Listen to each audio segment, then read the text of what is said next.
Hello hi అండి, అందరికి నమస్కారం. ఇక నుండి ప్రతిరోజు రేషన్ పంపిణీ, కొత్త టైమింగ్స్ ఇవే, ఈ సరుకులు కూడా పంపిణీ అనే లేటెస్ట్ అప్డేట్ అయితే రావడం జరిగింది. సో దీనికి సంబంధించి పూర్తి వివరాలు ఈ వీడియోలో తెలుసుకుందాం. ముందుగా వీడియో చూసిన ప్రతి ఒక్కరు తప్పనిసరిగా వీడియోని లైక్ చేయండి, మీ తోటి మిత్రులకు ఈ వీడియోని షేర్ చేయండి. ఫస్ట్ టైం నా ఛానల్ వీక్షించినట్లయితే తప్పక సబ్స్క్రైబ్ చేసుకోండి. ఇక వివరాల్లోకి వెళ్దాం ఫ్రెండ్స్. జూన్ 1 నుంచి రేషన్ విధానంలో భారీ మార్పులు, తెల్ల రేషన్ కార్డుదారులకు శుభవార్త.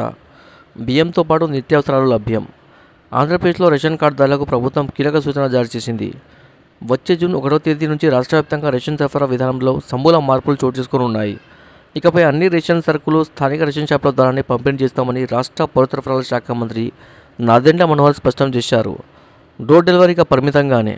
గతంలో వృద్ధులు, దివ్యాంగులకు ఎండియు వాహనాల ద్వారా రేషన్ సరుకులు నేరుగా ఇంటికి పంపిణీ చేస్తున్న విషయం తెలిసిందే. అయితే ఈ విధానంలో అనేక అవకతవకలు చోటు చేసుకున్నాయని, బియ్యం అక్రమ రవాణా, సరుకుల మళ్లింపుల కారణంగా ప్రజలకు నష్టం వాటిల్లిందని మంత్రి తెలిపారు.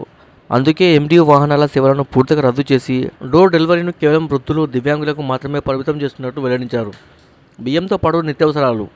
ఇప్పటిదాకా బియ్యం మాత్రమే రేషన్ ద్వారా అందించగా, కొత్త విధానంలో బియ్యంతో పాటు పంచదార, వంట నూనె, కందిపప్పు లాంటి నిత్యావసర వస్తువులను కూడా చౌక ధరలకు ఇవ్వనున్నట్లు మంత్రి తెలిపారు. బియ్యం ఉచితంగా, మిగిలిన సరుకులు సబ్సిడీ ధరకు లభించనున్నాయి. ఈ మార్పు తెల్ల రేషన్ కార్డుదారులకు శుభవార్తగా మారనుంది. చౌక దుకాణాలకు పునర్వైభవం. ఈ మార్పులతో చౌక దుకాణాల ప్రాముఖ్యత మళ్లీ పెరగనుంది. రేషన్ డీలర్లకు మెరుగైన ఉపాధి అవకాశాలు కలుగుతాయన్న ఆశలు కూడా వ్యక్తం అవుతున్నాయి. ప్రభుత్వం చౌక దుకాణాలనే నిత్యావసరాల కేంద్రాలుగా మార్చాలన్న ఆలోచనతో ముందుకెళ్తుంది. గతంలో చంద్రబాబు ప్రభుత్వంలో అమలైన విధానాల తరహాలోనే తిరిగి సబ్సిడీపై రేషన్ సరుకులను అందించాలన్నది కూటమి ప్రభుత్వ లక్ష్యం. సమయానుకూలంగా సరుకుల తరలింపు. ఇప్పటికే పౌర సరఫరాల శాఖ రేషన్ నిల్వలను స్థానిక దుకాణాలకు తరలించే ప్రక్రియ ప్రారంభించింది. అన్ని జిల్లాల్లో ఈ కార్యక్రమం శ్రమదారితంగా సాగుతుంది.